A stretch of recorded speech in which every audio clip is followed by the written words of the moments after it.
Surprise மேலே சர்ப்ரைஸாக இருக்குது காந்தாராவே இல்லை. காந்தாரால கடவுள் வந்ததை விட சர்ப்ரைஸ் எனக்கு வந்து ரிஷப் செட்டி டபுள் ஆக்ஷன், அவர் ஒய்ஃப் நடித்தது, பையன் நடித்ததுன்னு சொல்லி ஏகப்பட்ட விஷயம் இருக்குது. இந்த படத்தில் இன்னொரு சர்ப்ரைஸ், இது ரிஷப் செட்டி சார் இல்லாமல் நான் ஒரு சர்ப்ரைஸ் வச்சுருக்கேன் சொல்லவா? என்னது? ரேணுகான்னு சொல்லிட்டு என்னோட கசின் டப்பிங் ஆர்டிஸ்ட், சவிதா அக்காக்கு அடுத்தது ரேணுகா, த்ரிஷாவோட வாய்ஸ் எல்லாம் அவங்க தான். ஓகே. ஹீரோயின் டாப் ஹீரோயின்ஸுக்கு பேசிகிட்டு இருக்கார், அவளை கூப்பிட்டு பிட்டு பேச வச்சேன். அந்த சின்ன கேரக்டருக்கு கேர்ள் ஃப்ரெண்டாக வருவா தெரியுமா? ஆமாம், அதுக்கு பேசினது ரேணுகா. டாப் ஹீரோயினுக்கு பேசிகிட்டு இருக்க ரேணுகாவை கூப்பிட்டு பிட்ஸ் பேச வச்சேன். காம்ப்ரமைஸ் ஆகக்கூடாது, அவள் அண்ணங்கிறதுனால அவ்வளோ வந்து பேசினான். படத்தெல்லாம் ஃபுல்லாக சூப்பராக எல்லாம் எடுத்து முடிச்சுட்டு டப்பிங் கிட்ட வந்துட்டு லோ பட்ஜெட் டப்பிங் ஆர்டிஸ்டெல்லாம் வளரவே கூடாதா? பின்னாடி குரல் கலைஞர்கள் வந்து டப்பிங்கை வாழ வைக்கிறாங்க, டப்பிங்கால் வாழ்ந்துக்கிட்டு இருக்காங்க. நிறைய மக்களுக்கு கொண்டு போய், கிராமத்தில் இருக்கிறவங்களுக்கு வேறு வேறு மொழியை கொண்டு போய் சேர்க்கறது பின்னணி குரல்களுடைய வேலையாக இருக்குது. பின்னணி குரல் கொடுக்குறவங்களோட வேலையாக இருக்குது. சத்யோட அம்மா கேரக்டர் இருக்குல்ல, ஆமாம், அதுக்கு பசி சத்யா வேணும். இன்னும் நீ பார்க்க வேண்டியது நிறைய இருக்கு, வேறு அவங்கள கேட்கணும். அடுத்து ஒரு டைலாக் அவங்களுக்கு சீரியர் ஆர்டிஸ்ட் கமல் சார் கூடலாம் நடித்தவங்க எல்லாரும் எவ்வளோ அவங்க பர்ஃபார்மன்ஸ் செய்வாங்க. ஒரு டைலாக் 10 டேக் எடுக்கிறாங்க. இன்னும் வசூல் சம்பாதிக்கும் அப்படிங்கிறது தாண்டி உன்ன மாதிரி ஆளுங்களே 2 வாட்டி பட்டு இப்போ 3வது வாட்டி பார்க்கணும் அப்படின்னு சொல்லும்போது நார்மல் ஆடியன்ஸுக்கு இன்னும் இது பண்ணுறது இல்லை. ஸோ இல்லை, இதுவே இது ஃபிலிம் மேக்கிங்கில் பிடிச்ச ஒரு விஷயம் அப்படிங்கும்போது என்னென்னா, இது வரைக்கும் இந்தியன் சினிமா வரலாற்றில் ஒரு கேரக்டர் இன்னொருத்தர் பண்ணி அதை ஐடென்டிஃபை பண்ண முடியாமல் இருந்ததுங்கிறது ரொம்ப ரேர். சரியா? ஒரு சில பேருக்கு ரிஷப் செட்டி வந்து தெரியுது, மைட் பி அவங்கலாம் கர்நாடகா தொடர்ந்து ரிஷப் செட்டியோட படங்கள் நிறையா பார்த்துருப்பாங்க. அந்த மாதிரி இருக்கிறப்ப அதை கண்டுபிடிச்சேன். நானே கண்டுபிடிக்கல, நான் அது ஆன்செஸ்டர்னு எனக்கு தெரியும். இந்த கதைப்படி வந்து மாயக்காரன் போட்டிருப்போம். மாயக்காரன்ங்கிறது என்னங்கிறத நான் ஃபஸ்ட் வாட்டி பார்த்தப்ப என்னன்னா, ஒரு மூதாதையர் தான் இந்த மண், நம்முடைய குலதெய்வம், குலசாமி, அதுதான் மேட்ரு. ஸோ அவங்க தான் அந்த மேட்ருங்கிறது புரியுது, அந்த மூதாதையருங்கிறது புரியுது. ஆனால் அது ரிஷப் செட்டி தான் அந்த கேரக்டர் பண்ணாருங்கிறது புதுசு ஒன்று.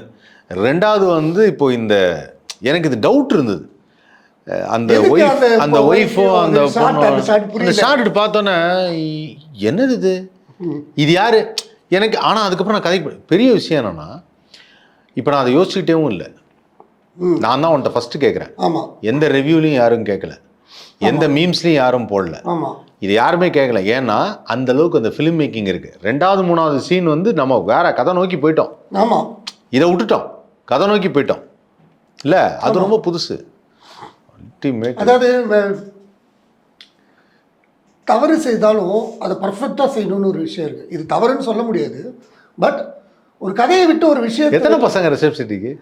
அது எனக்கு தெரியலப்பா. எனக்கு இதுவே வந்து பேசி கேட்டபோது நீ வந்த டவுட்டில் நான் வந்து எதுக்கே அந்த ஷார்ட்டே தூக்கிடலாம் சார் அது சாரோட ஒய்ஃப் சார். ஓகே, இருக்கலாம்ப்பா, இருக்கலாம், இருந்து தானே ஆகணும், அதெல்லாம் தூக்காதீங்க.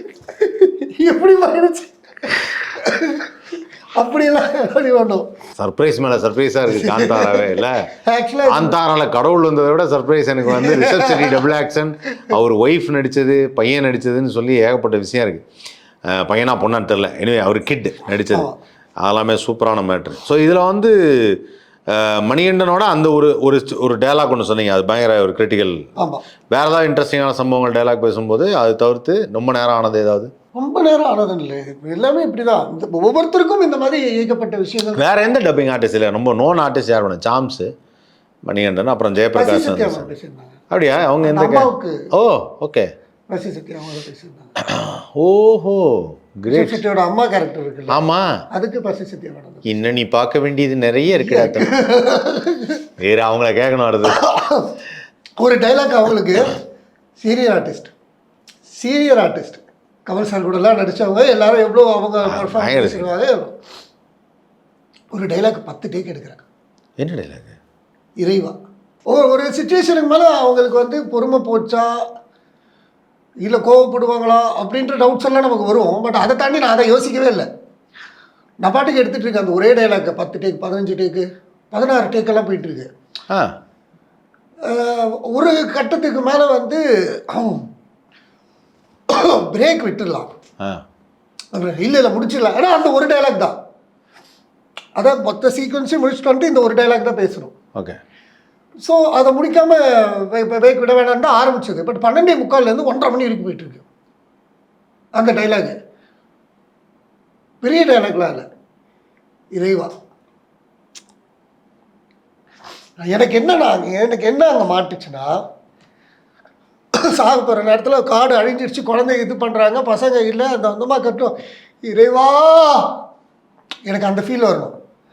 இறைவா ஒன்று அங்கே நிற்பாங்க, இல்லை அவங்கள நான் தப்பு சொல்ல, எனக்கு வேண்டியது இறைவா அந்த அழுகையோடு வரணும், அந்த கடவுளையே ஸ்ட்ரைட்டாக கூப்பிட்ற ஃபீல் வரணும். அதுக்கு அத்தனை டேக் போச்சு. சூப்பர். ஆனால் உண்மையிலேயே எல்லாருமே நல்ல நல்ல ஆர்டிஸ்ட், சரியான ஆர்டிஸ்ட் ஒர்க் பண்ணியிருக்கிறாங்க. ஆமாம். சரி, என்ன டப்பிங்கில் வந்து இந்த மாதிரியான படங்கள் பண்ணும்போது what is difficulty you face? இந்த மாதிரியான படங்கள் வந்து டப்பிங் வருது இல்லையா, அதில் என்ன டிஃபிகல்ட்டி மேஜராக ஃபேஸ் பண்ணுறது? மேஜராக நாங்கள் ஃபேஸ் பண்ணுற டிஃபிகல்ட்டி வந்து இது மக்களுக்கு புரியுமான்னு எனக்கு தெரியல, பட் நமக்குள்ளே பேசுகிறதுனால சொல்லிடுறேன். நமக்கு முன்னாடியெல்லாம் வந்து ப்ரொடியூசர்ஸ், டைரக்டர்ஸ், ரைட்டர்ஸ் இப்படி இருக்கும். நடுவில் இப்போ மீடியேட்டர்ஸ்ன்னு இருக்காங்க. அவங்க போய் எல்லா லாங்குவேஜையும் சேர்த்து பண்ணுறோன்னு எடுத்துருவாங்க. நம்ம லாங்குவேஜ் தான் பண்ணுவோம். ஸோ அவங்கக்கிட்ட நம்ம ஒர்க் பண்ணுற மாதிரி இருக்கும். முதல் வார்த்தையே கோயட் அப்படின்னு வர்றது 25%, 75% முதல் வார்த்தையே லோ பட்ஜெட்.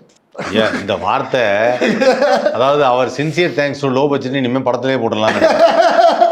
படம் பண்ண போனாலும் சரி, ஈவெண்ட் பண்ண போனாலும் சரி, மீடியாவுக்கு வந்தாலும் சரி, சார் பட்ஜெட் தான் வந்து லோவாக இருக்குது, லோ பட்ஜெட் தான். ஏன்னா அவங்க மீடியான்னு ஒரு எக்ஸ்பெக்டேஷன் வந்துடும். அதை வந்து இல்லை, அந்த லோ பட்ஜெட்டுங்கிறது எங்களுக்கு எவ்வளோ கஷ்டமாக இருக்கும் அப்படின்னா, இப்போ எத்தனை வருஷமாக நம்ம பழக்கம்? 10-12 வருஷமாக இருக்கும். 12 வருஷத்துக்கு மேலே ஆச்சு. எத்தனை படம் ஒர்க் பண்ணியிருக்கோம்னு நினைக்கிறேன்? நம்ம குறிப்பிட்ட ஒரு சில படங்கள் தான் ஒர்க் பண்ணேன். கையை விட்டு எண்ணக்கூடிய படம். ஆமாம். பிகாஸ் ஆஃப் காரணம் லோ பட்ஜெட். நான் உங்களை கூப்பிட்ட ஒரு மரியாதையாக அவனை சொல்லணும்ல, செய்யணும்ல, இல்லைன்னா லோ பட்ஜெட். எனக்கு பிடிச்ச ஆர்டிஸ்ட்டை போட முடியாமல் போகும். இப்போ இந்த படத்தில் இன்னொரு சர்ப்ரைஸ், இது ரிஷப் ஷெட்டி சார் இல்லாமல் நான் ஒரு சர்ப்ரைஸ் வச்சுருக்கேன், சொல்லவா? ரேணுகான்னு சொல்லிட்டு என்னோட கசின் டப்பிங் ஆர்டிஸ்ட். சவிதா அக்காக்கு அடுத்தது ரேணுகா. த்ரிஷாவோட வாய்ஸ் எல்லாம் அவங்க தான். ஓகே. ஹீரோயின், டாப் ஹீரோயின்ஸுக்கு பேசிகிட்டு இருக்கார்.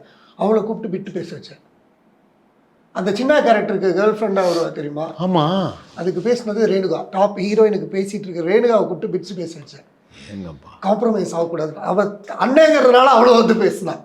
அதான் அது ஓகே. அண்ணங்கிறதுனால அவ்வளோ வந்து பேசினான். பெரிய விஷயம் அது. ஏன்னா சில பேர் வந்து பெரிய ஆர்டிஸ்ட்டுக்கு பேசும்போது சின்ன ஆர்டிஸ்ட்டுக்கும் அந்த மாதிரி பிட்டுக்கு ஒத்துக்க மாட்டாங்க. பட் ஆனால் டப்பிங்கே ஒரு ஆத்மார்த்தமான கலையாக நினைக்கிற ஒருத்தர் வந்து சின்னது பெருசுன்னு பார்க்க மாட்டாங்க. ஒரு சின்ன கேரக்டராக இருந்தாலும் பண்ணணும் அப்படிங்கிறது. ஸோ அந்த மாதிரி தான். பட் நாங்கள் ஃபேஸ் பண்ணுற ப்ராப்ளம் லோ பட்ஜெட். அதுக்கு என்ன காரணம்? அது என்ன மீடியேட்டர்ஸா இல்லை ப்ரொடியூசர்ஸா? ப்ரொடியூசர்ஸ் எனக்கு தெரிஞ்சு காரணமாக இருக்க மாட்டாங்க. அவங்க எடுத்தவங்களுக்கு தெரியும்ல இதுக்கு ஏதாவது போகணும். மேபி நமக்குள்ளேயே இருக்காங்க. இப்போ ஃபார் எக்ஸாம்பிள் டப்பிங்கை விட்டுட்டு ஈவெண்ட்டுக்கு போகலாமா? இப்போ நீ ஈவெண்ட்டுக்கு ஒன்று வந்து ஒரு ஃபார் எக்ஸாம்பிள் 50 ரூபா கேட்குறேன்னு வச்சுக்கோ, ஜஸ்ட் 50 rupees ஃபார் எக்ஸாம்பிள் வச்சுக்கோ. பின்னாடி இன்னொருத்த போயிட்டு நம்ம போராய் பண்ணுறேன் சார், நான் அதை ஒரு மாதிரியே பண்ணுறேன் சார் அப்படின்னு. ஆமாம், அது நடக்க தான் செய்யும். அந்த மாதிரி தான் மீடியேட்டர்ஸ் போய் ஏற்றி இறக்கி கொண்டு வந்து கடைசியில் கொண்டு வந்து நம்மக்கிட்ட இது ஒன்று இருக்குது தெரியுமா? நம்ம எல்லாத்துலேயும் எங்கே நடந்தாலும், நான் சின்ன வயசுலேருந்து பார்த்த விஷயம், படம் என்ன பிரம்மாண்டம்னு எடுத்து போய் அங்கே எல்லாத்தையும் சொல்லி போய் கடைசியில் கொண்டு வந்து பிடிக்கிறது யார்கிட்டையுமா இருக்கும்? டப்பிங் ஆர்டிஸ்ட் கிட்ட. டப்பிங்கில் ஆனால் அதுதான் முக்கியம். டப்பிங்குங்கிறது எவ்வளோ பெரிய விஷயங்கிறது நிறைய பேர் இன்னும் புரிஞ்சுக்காமல் இருக்காங்க. ஆனால் கடைசியில் கை வைக்கிறதே டப்பிங்கில் தான். அது இல்லைன்னா, அதாவது அந்த பழமொழி இருக்குல்ல, முதல் கோலம் முற்றிலும் கோலம்னு ஒரு பழமொழி இருக்குல்ல, ஆனால் இதுதான் ஃபினிஷிங் பாயிண்ட். எல்லாத்தையும் கொண்டு வந்துட்டு வந்து குடியை போட்டனா ஃபைனல் மிக்சிங், ஃபைனலான ஒரு இடம் அது. ஆமாம். அதாவது சென்னை டு பாண்டிச்சேரி பலன்னு ரோடை போட்டு பாண்டிச்சேரி என்ட்ராகிற நேரத்தில் வந்து நல்ல ஒரு அகல பாதாளத்தை போட்டோன்னே எப்படி இருக்கும்? படத்தெல்லாம் ஃபுல்லாக சூப்பராக எல்லாம் எடுத்துட்டு முடிச்சுட்டு டப்பிங் கிட்ட வந்துட்டு லோ பட்ஜெட். டப்பிங் ஆர்டிஸ்டெல்லாம் வளரவே கூடாதா? இல்லை, வளர்றது விடுங்க, எல்லாமே போகிறது விடுங்களேன். அவன் தானே உனக்கு அந்த அவுட்புட்டே. பட் இந்த இஷ்யூ வந்து ஒரு தடவை டப்பிங் யூனியன் மீட்டிங்லேயே ஒரு தடவை பேசினாங்க. ஒரு ஹீரோவுக்கு வாய்ஸ், ஐ திங்க் நம்ம கோயம்புத்தூர் கோபின்னு நினைக்கிறேன், கோபி வந்து ஏதோ ஒரு பெரிய படத்துக்கு மகதீராவோ ஏதோ ஒரு படத்துக்கு பிரபாஸ்க்கு வாய்ஸ் கொடுக்குறப்போ வந்து காசு கேட்டதில் ஒரு பிரச்சனை வந்து என்ன அவ்வளோ கேட்குறாங்க அப்படிங்கிற மாதிரி பிரச்சனை வந்து பட்ஜெட்டில் பேச சொல்லுங்கள், டப்பிங் தானே அப்படின்னாங்க. ஆனால் தமிழுக்கும் ஒரு தமிழ் ரிலீஸ் பண்ணுறாங்கல்ல, டப்பிங் பண்ணால் அது ஒன்றும் டிவியில் போடுறதில்ல இல்லை ஆமாம் இல்லை ஆமாம் இல்லை டிவிலேயே போட்டாலும் டிவியில் போடுறதுக்கு காசு தனியாக வந்துடுதுல்ல. நான் என்ன கேட்குறேன், இதை சிங்கர்ஸ் கிட்ட கேட்போங்களா? பெரிய இது ஒரு டப்பிங் பாடல் தான். டப்பிங் பாடல் சார், எனக்கு கொஞ்சம் லோ பட்ஜெட்டில் பாடி கொடுங்க எனக்கு கேட்பீங்களா? ஏன் டப்பிங் ஆர்டிஸ்ட், வை டப்பிங் ஆர்டிஸ்ட்? கரெக்ட். பின்னாடி குரல் கலைஞர்கள் வந்து டப்பிங்கை வாழ வைக்கிறாங்க, டப்பிங்கால் வாழ்ந்துக்கிட்டு இருக்காங்க. நிறைய மக்களுக்கு கொண்டு போய் கிராமத்தில் இருக்கிறவங்களுக்கு வேறு வேறு மொழியை கொண்டு போய் சேர்க்கறது பின்னணி குரல்களுடைய வேலையாக இருக்குது, பின்னணி குரல் கொடுக்குறவங்களோட வேலையாக இருக்குது. டயலாக் வந்து ரொம்ப முக்கியமான ஒரு விஷயம். இப்போ டப்பிங் நல்லா இல்லை அப்படின்னா உடனே நான் என்ன சொல்லவா, this type of mediators are corporate company பட்ஜெட்டை குறைச்சிட்டு இது பண்ணிவிட்டு எத்தனை பேருக்கு தெரியும் இப்போ வந்து ரைட்டர்ஸ் இல்லாமலே வந்து டிரான்ஸ்லேஷனை வச்சு டப்பிங் பண்ணுறாங்க. ஆனால் என்னப்பா கேவலமாக இருக்கு, எவன்ப்பா எழுதுனது, அவன் ரைட்டராக இருக்க மாட்டானே. ரைட்டர் இம்பார்ட்டன்ட் இல்லை. நான் டிரான்ஸ்லேட் பண்ணுவேன் சார், இங்கிலீஷ் படத்தில் அங்கே பாம்பு இருக்குது, fire on the wall translate பண்ணுவேன் சார், ஹோட்டலில் நெருப்புன்றானுங்க. ஒரு அம்மா செத்து போயிருக்கு, ஒரு எனக்கு அனுப்புகிறான் வீடியோ, குழந்தை செத்து போயிருக்கு, இதோ போயிருக்கு, கவலைப்படாத அவன் உங்களுக்கு காசு கொடுப்பான் அப்படின்ட்டு எடுத்துருக்கானுங்க. அப்போ அவனை அனுப்பிச்ச வீடியோ இருக்குது, அது இப்போ பழைய ஃபோனில் இருக்கா அது இல்லையான்னு தெரியல. அப்புறம் சப்டைட்டிலோட காசு கொடுப்பான் எதுக்கு பேசுகிறோம் அப்படின்னா சப்டைட்டில் இங்கிலீஷில் வருது, குழந்தைய கொண்டுட்டாங்க, அவன் அழுதுட்டு இருக்கா, they will pay for it. அவங்க இதுக்கு அனுபவிப்பாங்கன்னு போடணும், ஆக்சுவலாக அவங்க இதுக்கு காசு கொடுப்பாங்கன்னு எடுத்து வச்சுருக்காங்க. ஒரு ஓடிடி பிளாட்ஃபார்மில் வந்துட்டு இருக்கு. தரங்கள் வந்து குறையுது. அதாவது மீடியா இண்டஸ்ட்ரி பொறுத்த வரைக்கும் நீங்கள் சொன்ன மாதிரி வந்து இல்லை, ரைட்டர் ஒரு இம்பார்ட்டண்ட்டு, டெக்னீஷியன் இம்பார்ட்டண்ட்டு, இந்த மாதிரி டிரான்ஸ்லேஷன் ரொம்ப இம்பார்ட்டண்ட்டு. அந்த அளவுக்கு இப்போ யாரும் கூர்ந்து கண்டில்லை. பட் அந்த மாதிரி வருது, அதை சரி பண்ணுறது தான் ரைட்டரோட வேலை. இல்லை, அதான் அந்த மாதிரி ஒர்க் பண்ண படங்களுக்கு நல்ல ரெகக்னேஷன் இருக்குது. ஆமாம். இப்போ ஃபார் எக்ஸாம்பிள் இப்போ நீங்கள் ஒர்க் பண்ண படம் தானே அந்த நேஷனல் அவார்டு வின் பண்ணது, 12th ஃபெயில். அதுக்கப்புறம் இன்னொன்று வந்து ஹிந்தியில் அனுமான். ஸோ இந்த மாதிரி படங்கள்லாம் நல்ல ரெகக்னேஷன் இருக்குது. அங்கேயும் அனுபவிச்ச ப்ராப்ளம்ஸ்ன்னு வச்சுருந்தாலும் ஆனால் அதுக்கு ஒரு ஃப்ரீடம் கிடச்சிது. ஒன்றுமா ஒரு ஃப்ரீடம் கிடச்சிது. பட் நிறைய இடங்களில் நிறைய பேர் தப்பு